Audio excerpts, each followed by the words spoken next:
Thank you. All right, Ambassador Sachdev, I'll come back to you in just a moment. Major and Sudhakar Jee, your thoughts on the same, sir, because at the end of the day, the sort of scenes that have come out of Nepal really do make one wonder what went wrong over a few days. I understand that this was a protest that was probably, or the resentment was brewing over a very long period of time, but within 2 to 3 days, people have set public property on fire. There are visuals coming in of these so-called Gen Z protesters who are dancing in front of burning buildings. A former Prime Minister of Nepal has lost his wife because she was trapped in the house when they set it ablaze. How do we now really take this forward with Nepal given the absence of a government at this point in time? Yeah, Devika, good evening. Thank you for getting me to your show. It's no doubt it's a very unprecedented turn of event. And being a military man, if I have to apply all my wisdom on the whole issue, I would say that there is a pattern. Never study a security situation in isolation. You got to join the dots. So when you join the dots, 2022, Sri Lanka, then Maldives, then Bangladesh, then here, there is a common trend line which is actually emerging. And the pattern of activities are also becoming very pronounced. So there was a basic cause. Out here, the basic cause, the facade which was being presented was the banning of the apps. But this was the trigger. Taking advantage of the trigger, when the protest started off, many of the participants in the protests have come in multiple media platforms to say that the protest would assume such unimaginable violent contours that they never imagined. Same thing happened in Sri Lanka as well. Same thing happened in Bangladesh. So that means there is a criticality. There is a there is a trigger which is being monitored by some external agency or maybe with the help of coordinator inside, and at particular point the button is being pressed, okay, now let go.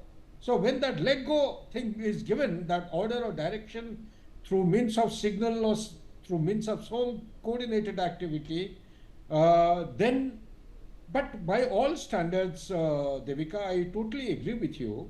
The Nepal arson or the carnage has taken some undue, unprecedented proportion. All the public institutions and the Prime Minister's wife being trapped and killed.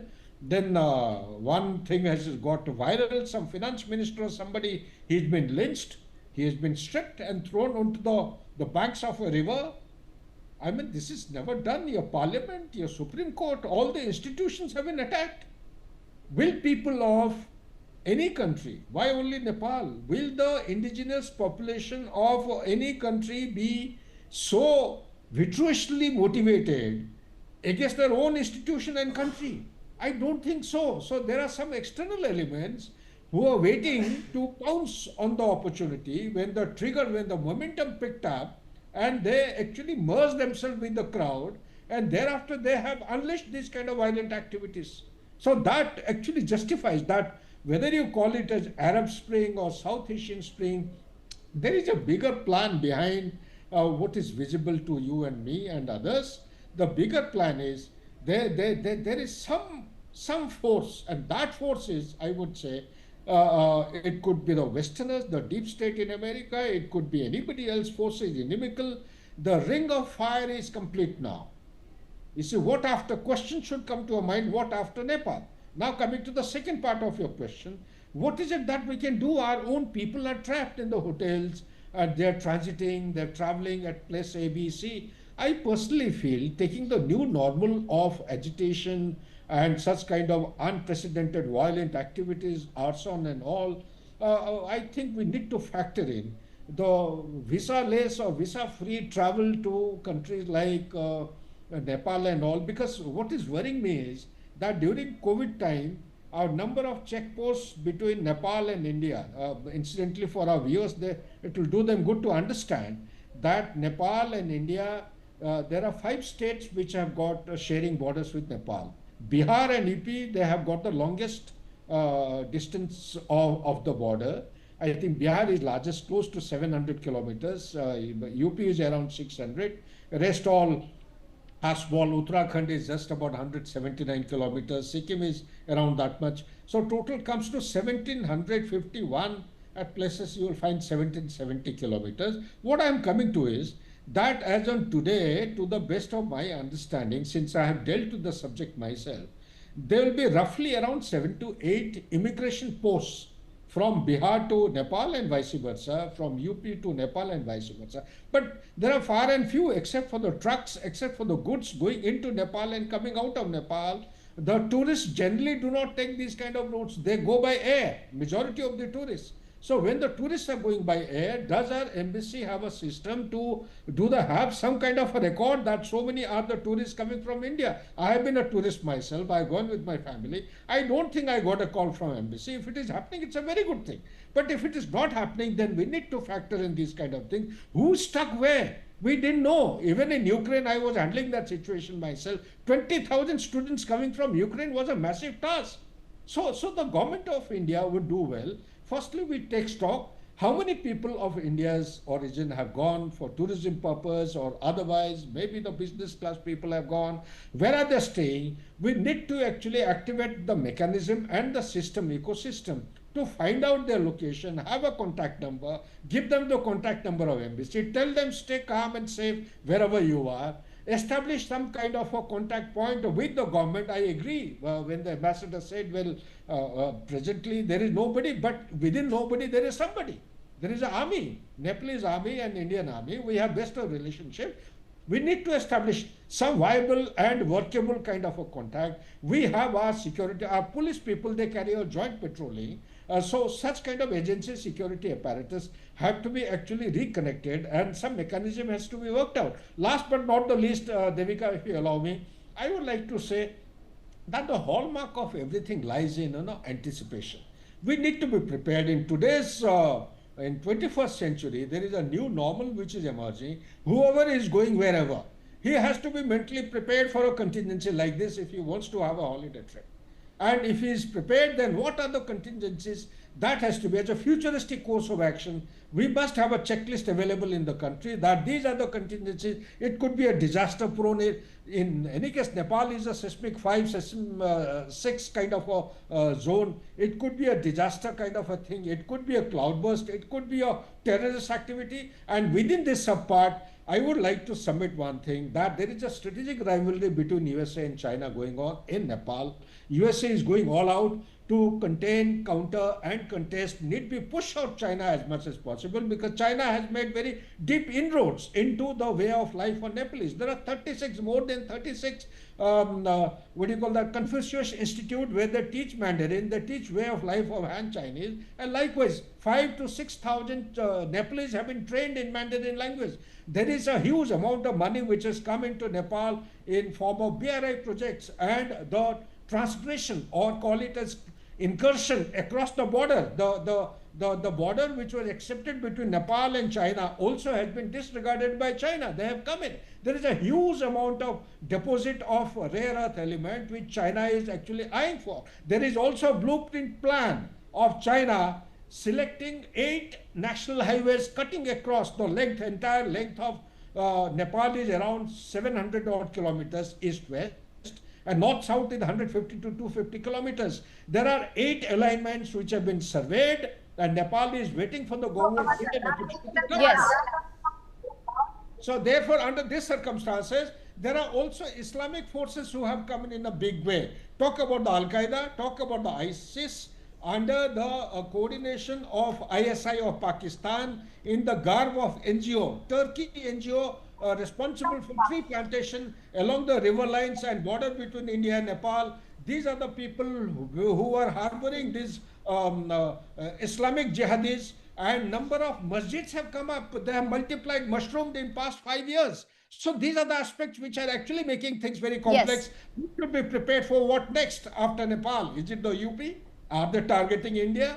Will they come into India, places like Delhi, metropolitan? Are we supposed to be prepared? The citizenry has to come in into a very active role. Each one has to be responsible for our own safety and the safety of the nation and security of the country. Back Yes, to you, Devi. I'm going to come back to both of our guests. I believe Mr. Manish Guddu, who's just returned from Nepal, is also back with us on the broadcast. Manish ji, आपको आवाज आ रही है मेरी? आ रही है madam जी मनीष जी, आपकी video of हो गई है, पर आपसे ये समझना चाहेंगे, एक तो आप प्लीज वीडियो ऑन कर लीजिए वापस अपनी, और आपसे समझना चाहेंगे मनीष जी कि आप कब लौटे हैं नेपाल से और आपको क्या याद है, वहां क्या क्या देखा आपने? Hello Okay, we seem to be losing that line again and again. But Ambassador Sachdev, bringing you back, sir, I have to understand from you. Major Sudhakar Ji just pointed out several different aspects of what could be the possibility. But in your assessment, do you feel that there is a larger plan at play here, that this was not simply a protest over social media ban or for that matter corruption, but there could be a larger plot here, because we've seen now a pattern, especially in our neighborhood?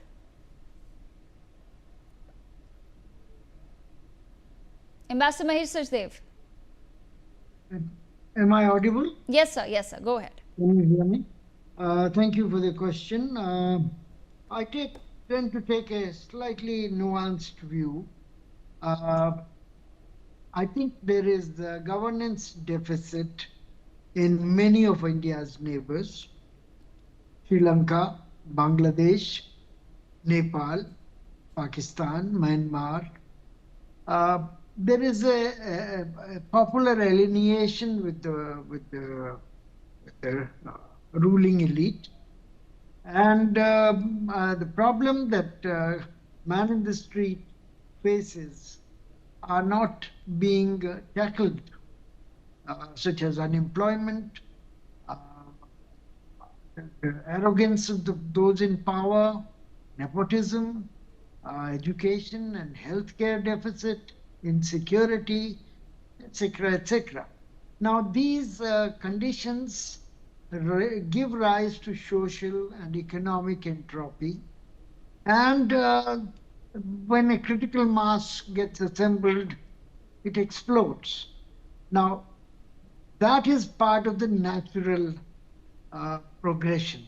But when it explodes, of course, there are going to be foreign elements, foreign powers, vested interests within the country, existing power, the power in opposition, the power that have been, they think, have been denied a role, etc., etc.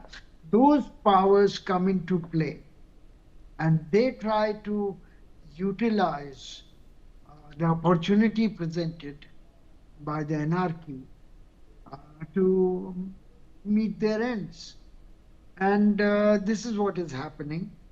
Of course, General is not off the mark. There might be a wider conspiracy to surround India with such fragile states and in difficult conditions, so as to preoccupy India in South Asia itself and prevent it from playing a more global role. But then that's not my call. I don't believe that such a wider conspiracy does exist. But when opportunities present themselves, people, vested interests within and without, come into play. I should add here that organized major powers do have contingency plans, do have people in place in their own country, locally, ready. They've taken out of freezer, put in microwave, and served to the people to take care of the situation. This is what seemed to have happened in Bangladesh. This is what they tried to do in Egypt after Hosni Mubarak, and so on and so forth. So there are the contingencies exist. People do support at one level. You know, if a country would support uh, official Indian government, government to government contacts would be there, but at the same time they would keep giving political asylum to Kashmiri rebels or Khalistanis, etc., just in case opportunity presents itself. And this is, if this can happen to a major stable power such as India, you can imagine the fate of Bangladesh, Nepal, and Sri Lanka and Maldives. So I think we need to be prepared, and we need to keep our guard. I think the point about anticipating possibilities of uh, sudden developments adversarial to India that General raised is something extremely important. India was, one should say, was caught a bit napping, unawares of what happened in Maldives, what happened in Sri Lanka, what happened in Bangladesh. And now these events in Nepal also seem to have not been anticipated. So all that put together, I think there need to be cautious, need to be more proactive and anticipatory. Thank you. All right. On that note, I thank both of our guests for joining us on the broadcast. With that perspective, we leave it there. Move